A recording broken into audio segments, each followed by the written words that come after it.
സംസ്ഥാന അധ്യക്ഷനെ ചൊല്ലി ഏറെ നാളായി എൻസിപിയിൽ നിലനിന്നിരുന്ന പ്രശ്നങ്ങൾക്ക് പരിഹാരം. എൻസിപി സംസ്ഥാന അധ്യക്ഷനായി തോമസ് കെ തോമസ് ചുമതലയേറ്റു.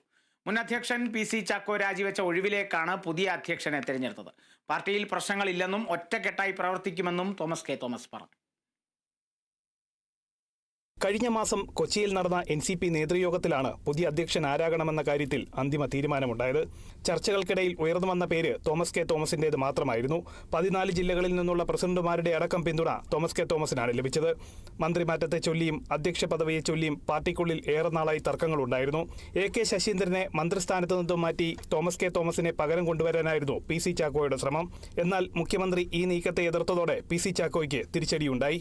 തോമസ് കെ തോമസ് വിഭാഗം ശശീന്ദ്രൻ വിഭാഗത്തിൽ ചേർന്നതോടെ പി.സി. ചാക്കോയുടെ അധ്യക്ഷ പദവിക്കും കോട്ടം തട്ടി. തർക്കങ്ങൾക്കൊടുവിൽ അപ്രതീക്ഷിതമായി പി.സി. ചാക്കോ രാജിവെച്ച് ഒഴിയുകയായിരുന്നു.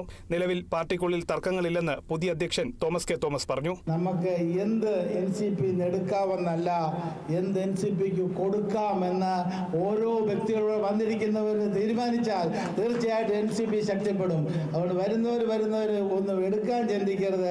എന്തെങ്കിലും ഒന്ന് കൊടുക്കാനായിട്ടുള്ള ഒരു ചിന്തയും ഒരു നല്ല മനോഭാവം ഉണ്ടെന്നുണ്ടെങ്കിൽ പ്രസിഡന്റിന് ഒരു പ്രയാസം ഉണ്ടാകത്തില്ല കേട്ടോ.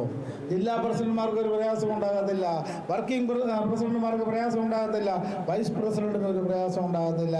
അതുപോലെ സംഘടനാ ചുമതലയുള്ള ആൾക്കാർക്ക് ആർക്കും ഒരു ബുദ്ധിമുട്ടും ഉണ്ടാകാത്ത രീതിയിൽ നല്ല രീതിയിൽ പാർട്ടിയെ നയിക്കാനായിട്ട് സാധിക്കും. പി.സി. ചാക്കോ ഇടഞ്ഞു നിൽക്കുകയാണോ എന്ന മാധ്യമപ്രവർത്തകരുടെ ചോദ്യത്തിന് അക്കാര്യം പി.സി. ചാക്കോയോട് തന്നെ ചോദിക്കണമെന്നായിരുന്നു തോമസ് കെ തോമസിന്റെ മറുപടി. അതേസമയം തോമസ് കെ തോമസ് സ്ഥാനമേൽക്കുന്ന ചടങ്ങിൽ നിന്നും പി.സി. ചാക്കോ വിട്ടുനിന്നത് ശ്രദ്ധേയമായി. Kerala vision news, Kochi.